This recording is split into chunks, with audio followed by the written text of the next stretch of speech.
Očitno tudi pri nas še vedno obstajajo kupci, ki želijo klasične limuzine. Sicer dvomim, da bi jih kdo sploh pripeljal k nam. Zadnja je tale Renault, ki bi mu najraje rekel Megane limuzina, ampak mu Renault pravi Fluence.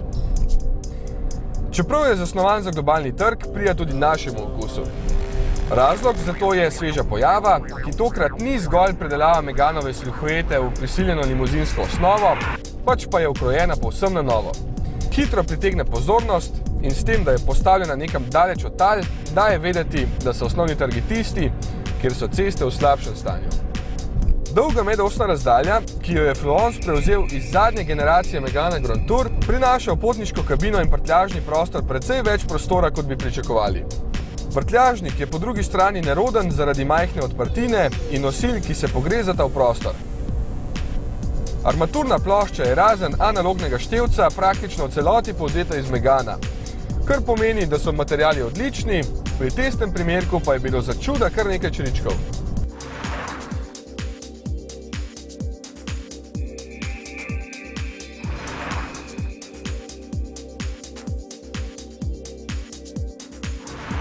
Podvozje je dobro uglašeno in udobno, veselita tudi dobri vodljivost in stabilnost.